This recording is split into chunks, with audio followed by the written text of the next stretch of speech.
Eileen was sitting on the veranda feeling the cooling effect of the breeze blowing across from the waterhole. Lunch was all prepared, and while she waited for Stephen, her husband, the phone rang.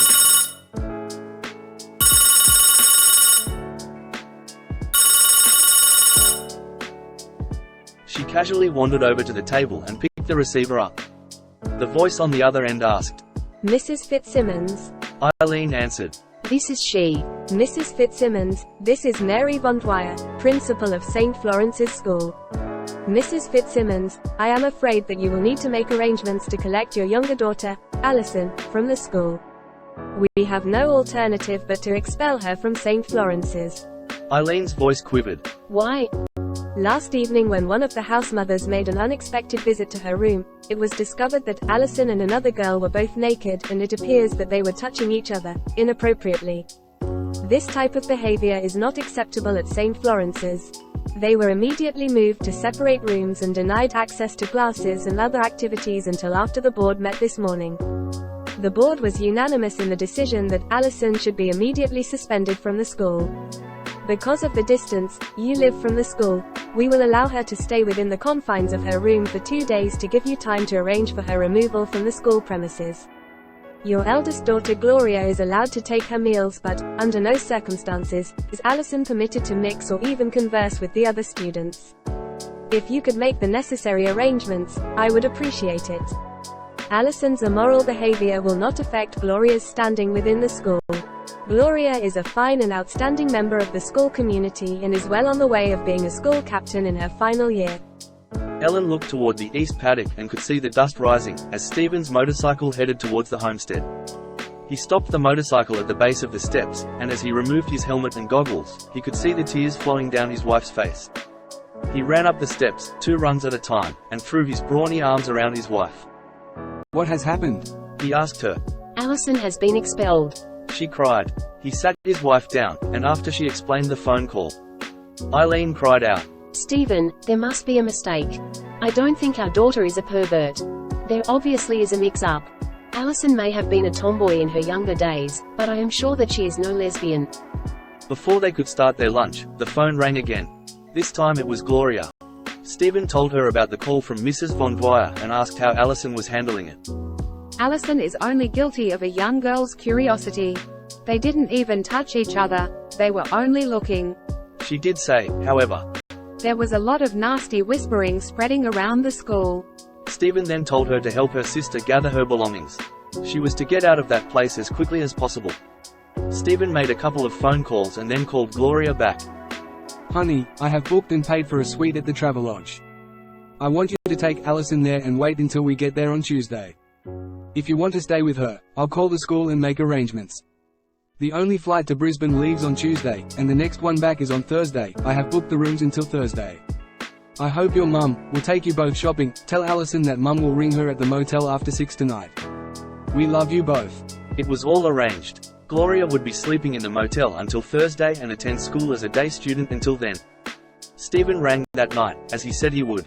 Gloria was bursting with the news of account of the screaming match she had witnessed outside Mrs. Von Dwyer's office. Susie's, the other girl, mother was screaming abuse at the headmistress.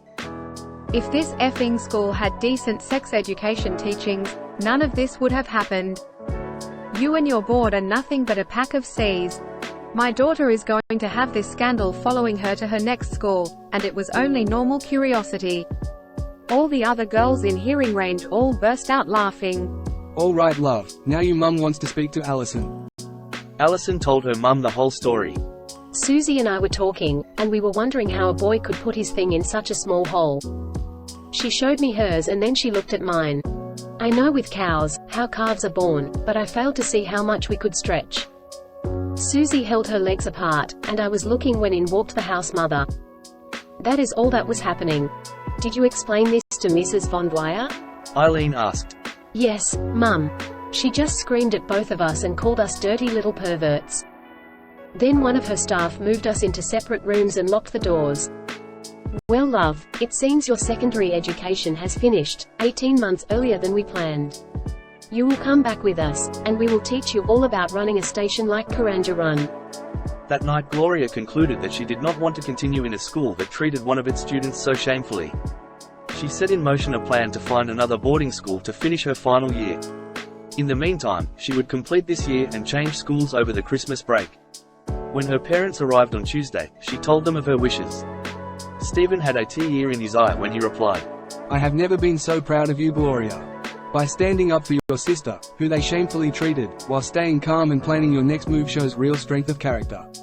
That night they had a family dinner, and for the first time, Alison's twin brother Giles heard about his sister's ordeal. Giles was a boarder at the Anglican Church Grammar School, commonly referred to as Churchy, and as such the family did not want to distress him. When Alison conveyed to him what had transpired, he confided in her. A similar incident happened at Churchy last month. Instead of expelling the boys, they were subject to counseling and moved to different dormitories. They were both placed on a behavior notice but were allowed to continue their education. 30 other students moved to different dormitories, to protect the identities of the boys and eliminate any possibility of bullying. The next morning Alison told her mother about what Giles had told her. Eileen immediately then told Stephen. Stephen went into the other room, out of earshot of everyone, and made a phone call. That call was to his old master at Churchy. An hour later the phone rang. It was from Stephen's old master. Good news, Gloria. Next year you will be going to St. Margaret's School. The headmistress knows why you will be transferred but will not be telling anyone else the real reason.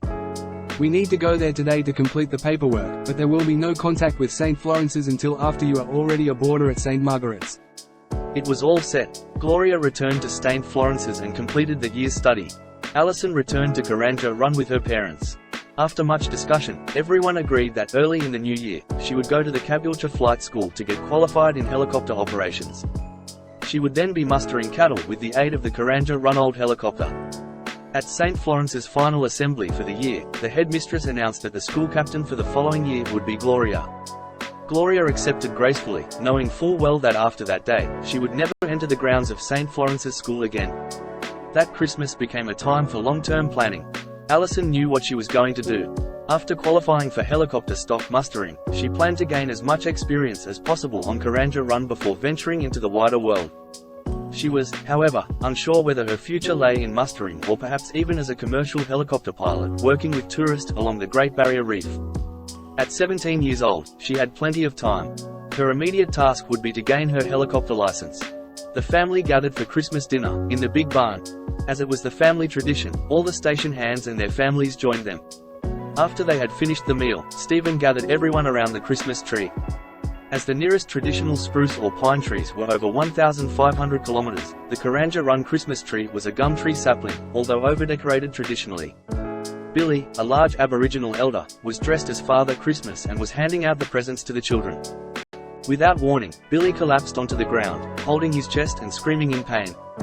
Eileen immediately ordered the men to carry him into the house while she called up the Royal Flying Doctor Base at Mount Isa. The doctor on the other end of the radio advised her on what she needed to do to make Billy comfortable. A plane with a medical team was coming, so Stephen made sure the airstrip was clear of all livestock. It was less than an hour when they landed, and the doctor and nurse went straight to Billy. It didn't take long for them to stabilize Billy's condition. Gloria was able to help the nurse with Billy, and when they loaded Billy onto the plane, she helped strap him into the stretcher. Gloria had always been aware of the service the RFDS provide, but, other than the clinics where they fly into the stations for health checkups, Gloria had never viewed their work so closely. As the plane took off, Gloria knew that her life's work would be with the Royal Flying Doctor Service as a flight nurse. She thought that before she could even apply for work with the RFDS, she would need to become a qualified nurse. With a year left of secondary school and 2 years nurse training, she would be 21 before she could even apply for a position with the RFDS. Giles knew where his future lay. 2 years at the Emerald Agricultural College to study Certificate 3 in Agriculture, and then while studying for a bachelor degree in Agriculture Management, via long-distance education, while working on Karanja Run. His parents wanted to ensure that he had the knowledge to take Karanja Run into the next century. Billy survived and was back at Karanja Run just after the new year. Stephen made sure that he would not undertake any strenuous work for some months. As the Christmas break came to an end, Giles readied himself for 2 years' study at the Emerald Agricultural College. At the same time, Gloria prepared herself for her new school. Eileen suggested that the whole family drive to Brisbane via Emerald.